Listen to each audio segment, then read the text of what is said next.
OOPS. What is a OOPS? Object-oriented computers or OOPS concepts with real-time examples referring to programming languages that make use of objects. Inheritance, hiding, polymorphism, and other real-world concepts are all part of object-oriented programming. The basic goal of OOPS concept with real-time example is to connect data and the functions that operate on it so that no other part of the code may access it except that function. We can see some of the OOPS concepts with the real-time examples. The first one is class. One of the fundamental notations in OOPS concepts with real-time example is the class, which is a collection of comparable entities. It is a mental component rather than a physical thing. Let's take an example of one of the OOPS concepts with real-time. For example, if you had a class called expensive cars, it would contain objects like Mercedes, BMW, Toyota, and so on. The price or speed of these autos could be one of its attributes.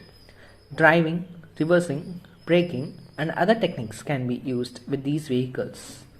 And the next one is the object. An object is a real-life entity that is defined as an instance of a class. Let us see one example related to real life. The objects of a class called animals. For example, it will be a cat, dog, elephant, and so on. Each object has its own identity, attribute, and behavior. The code below shows how to utilize class, object, and method in Java programming language. And the next one is the composition. Composition is a type of aggregation that is more specific.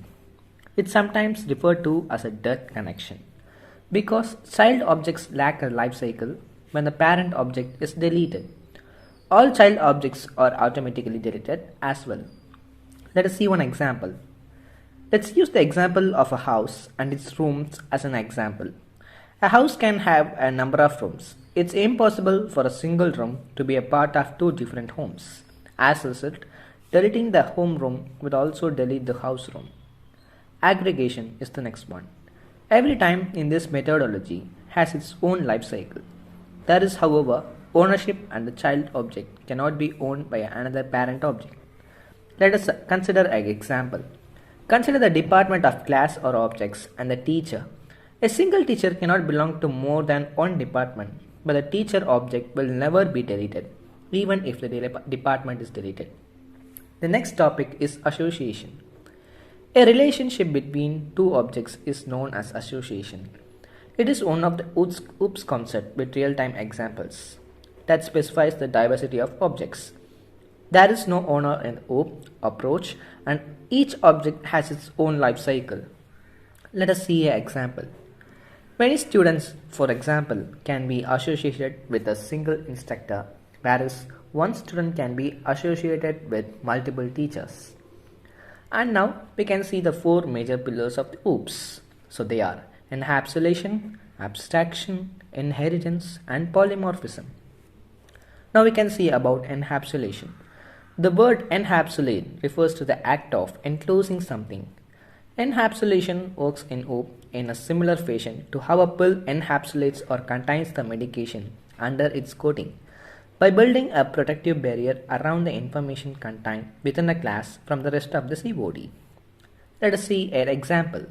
If a method called bank transaction is implemented in the person class to make, say, a bank transaction, the function might then access the social security number variable as needed.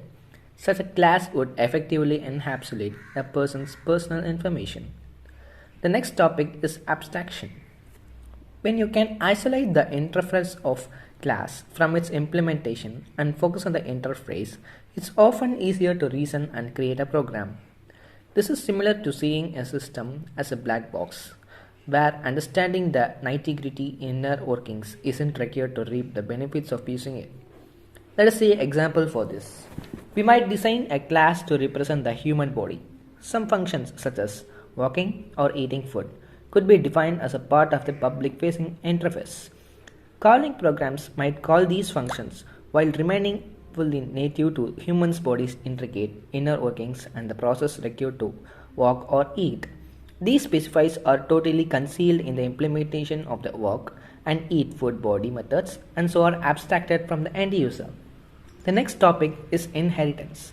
OOPS concept with the real-time examples of the inheritance are almost always supported by object-oriented languages that offer classes.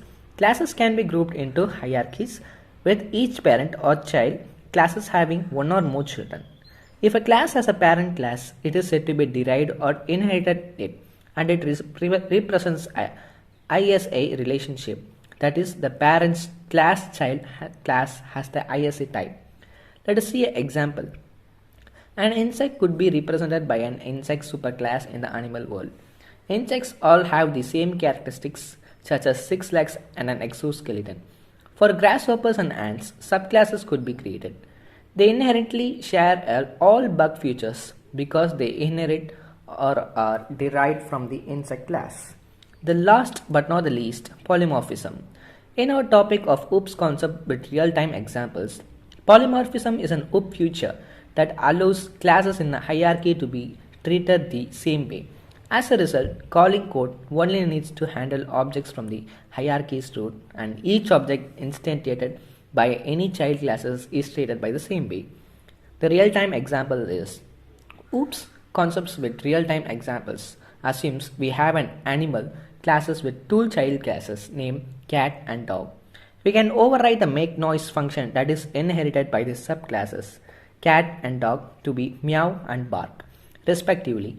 If an animal class contains no way to create a noise named make noise, then another function may be built that takes any animal object as a parameter and calls the make noise. Depending on the type of animal object that was supplied to the function, the noise will be either a meow or a bark.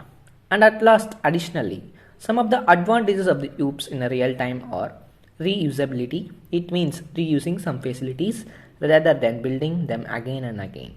Data retency, code maintenance, security, design benefits, better productivity, easy troubleshooting, and that's all.